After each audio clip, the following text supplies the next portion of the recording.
this has been asked by a lot of my clients, are the down payment assistance programs. Yeah. We hear the news circulating around and with some crazy amounts. So what do you think about the down payment assistance programs, and is it really realistic to get something like that? So down payment assistance programs, me and you did a lot, I feel like, when we were back in like a year and a half ago, maybe, Mhm. right?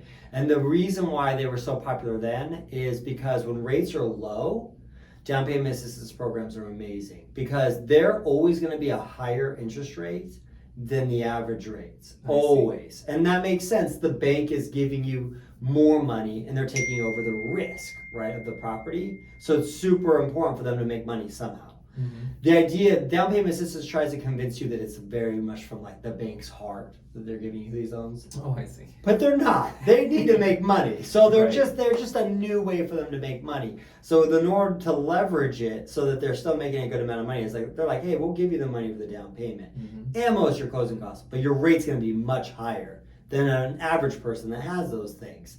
That worked great during actually right in the middle of COVID. It was awesome. I had people buying with Calhapa, with Golden State, with all these down payment assistance loans, and they would get these properties super cheap, put very little of their own money into them, and then the equity would explode on those properties, Right. and they could sell them, refinance them later, and have a ton of equity, and have used none of their own money. Mhm. Now, though, when rates are high, the interest rate on the down payment assistance makes no sense. I see. Because the rate, so the last time I looked at Calhapa was like 7.875, right? That was last week. So if you're looking at qualifying somebody on a 7.875 interest rate, Mhm.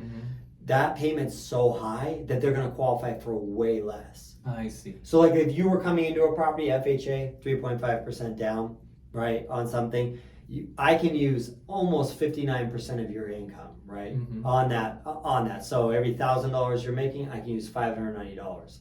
On a down payment assistance program, for every 1,000 you're making, I can only use about 43% on most of them, 45 at the most. So every 1,000 I can only use $450. Wow. Which, if everything was equal, that would be quite a bit less. But then when you make the rate higher, Mhm. so then now their payments way more, they just qualify for houses that aren't there right now. Mm-hmm. So it's great in certain climates. It's very difficult for us to do right now. I see. And I'm just curious, what is the maximum amount that you usually see people with DPA and down payment assistance can qualify for?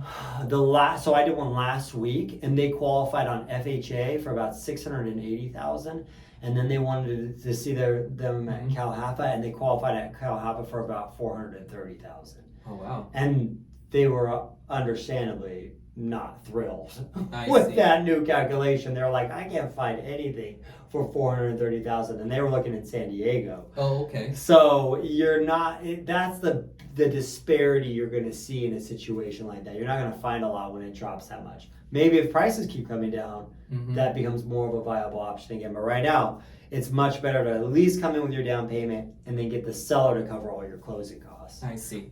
Next time you come across those type of clients, and if they are flexible with location, let me know. You because know I will. I'll send you wherever you I need to know go. I know places where you can get a single family home for around $350. It's in San Bernardino County. Yeah. They're, You've nice become home. quite the expert too in that area, because I feel like we'll be opening escrow on something, and you'll tell me the price, and I'll be like, Malvin, are you selling homes in Kansas? Where are we selling a $330,000 single family 3,000 square foot home? And it's like, oh, it's beautiful still. Yeah. So you're right. People can be flexible and get a great deal.